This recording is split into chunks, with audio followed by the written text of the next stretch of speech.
The movie starts with oversized models in their birthday suits on display in an art gallery. The show has been organized by an artist and gallery owner known as Susan. Although her work is thriving, she's preoccupied with the worrying state of her personal life. Susan's lifestyle is larger than life. She's married to the dashing Hutton, but their marriage is on the rocks. Hutton is also struggling financially. The couple have most of their house items packed as they prepare to move out.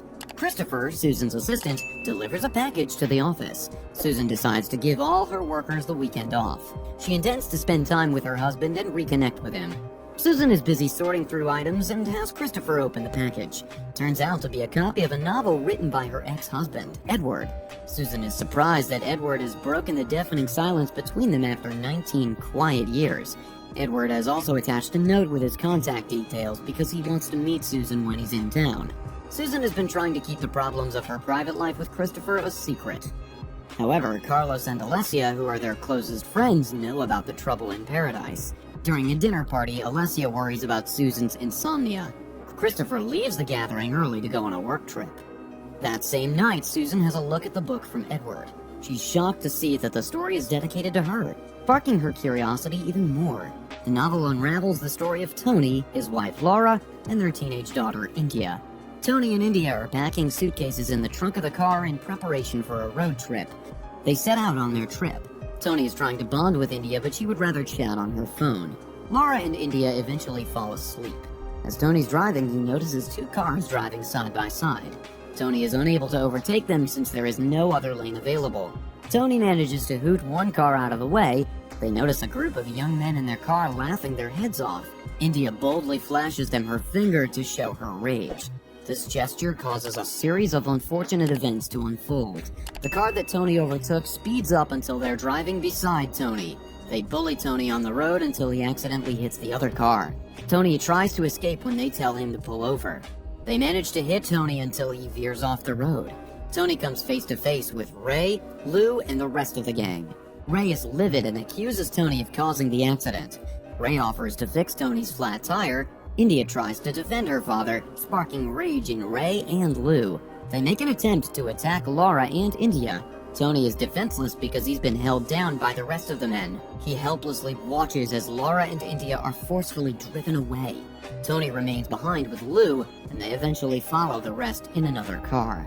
The story triggers Susan to call Christopher.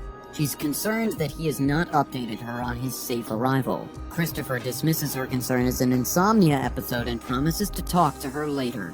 Susan decides to continue with the story. Tony and Lou are in the same car driving to an unknown destination off the road. They pass Tony's car, which Roy and the rest have abandoned. Tony tries to stop, but Lou commands him to keep driving. When they're out of sight, Lou kicks Tony out of the car and drives off, leaving Tony stranded and injured. Tony's confused in the middle of nowhere as he struggles to retrace the route. Ray and Lou drive to where he is, but Tony hides himself. Ray tries to tempt him with the idea that he'll get to see Laura and India. Knowing Ray's mind games only too well, Tony decides to keep hiding until they leave. Tony comes out of hiding and walks until he finds the main road. He manages to come across a trailer and asks to be helped with a phone. Tony's able to report his wife and daughter missing at the nearest police station. Hope seems like a fantasy at this point.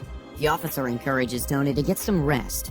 Tony receives a call from the station the next day informing him that Lieutenant Andes is investigating the case. Tony's car has been traced, but there are still no signs of Laura or India. Tony meets Andes and they start building their case by first retracing Tony's footsteps from the previous night.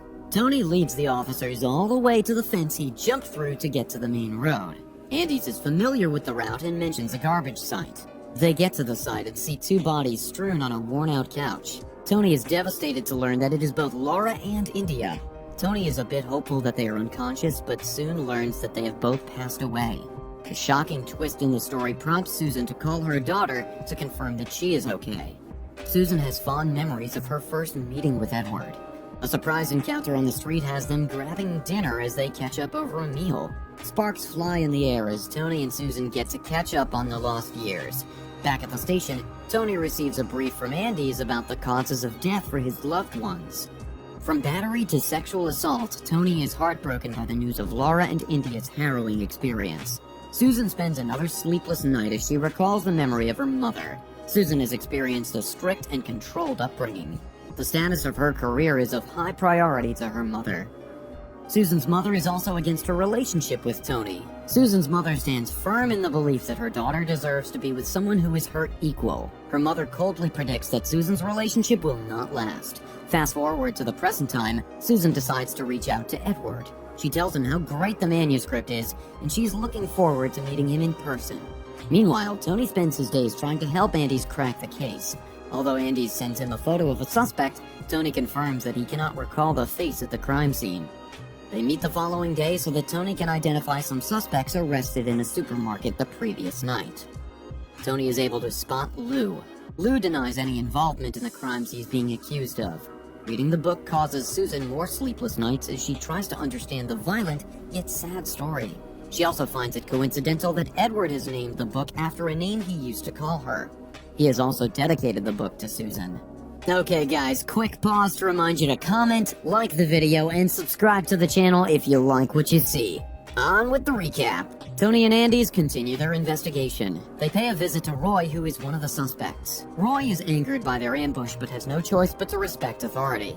Andes questions Roy in the back seat as Tony is on the wheel. Andes has Tony parked by the roadside so that Roy can see Tony's face. Roy pretends he has never met Tony and denied being involved in the charges against him. Tony is livid by Ray's casual demeanor. They drive back to the scene of the crime where Laura and India were under siege. Tony's anger gets the best of him and he punches Roy. Meanwhile, on one of the many insomnia nights, Susan recalls her disagreements with Edward during their relationship.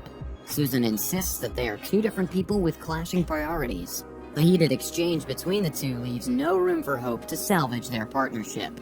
On the other hand, Tony receives a call from Andes informing him that Roy has been released from custody. The lead officer refuses to make an arrest on Roy, terming the evidence against him as circumstantial and not factual. Andes is determined to resolve the case, and he asks to meet Tony. Andes admits to Tony that he has lung cancer. Andes believes that the department is trying to rush his retirement before he passes away. But Andes believes he has nothing to lose going rogue since he does not have much life left in him. Andes and Tony go after Lou and Ray. They cuff the suspects and find a house far away where they can question them thoroughly. Andy's disease gets the best of him, and he ends up throwing up. Lou and Roy take advantage of the situation and try to escape. Roy manages to get away, but Andes pelts Lou with several bullets. Tony struggles to come to terms with the death of his loved ones. It's an emotional roller coaster. Armed with a gun and the rage of 1,000 men, Tony goes out at night to the scene of the crime. He finds Roy asleep on the bed. Roy mocks Tony for coming without the police for his protection.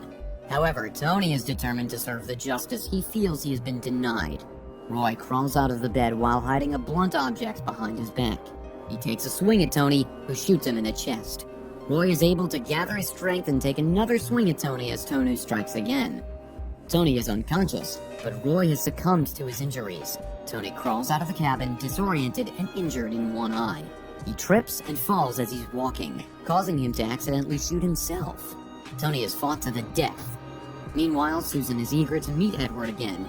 She arrives at the restaurant all dolled up and ready to have a talk with Edward. Unfortunately, Edward fails to show up and does not call to let Susan know that he cannot make it. This time around, Susan is forced to be a nocturnal animal, just in a different setting. The plot twists in this movie will keep you on the edge of your seat. What did you think of the movie? Let us know in the comments section below. And of course, be sure to like the video and subscribe to the channel so you don't miss the next recap. Until next time.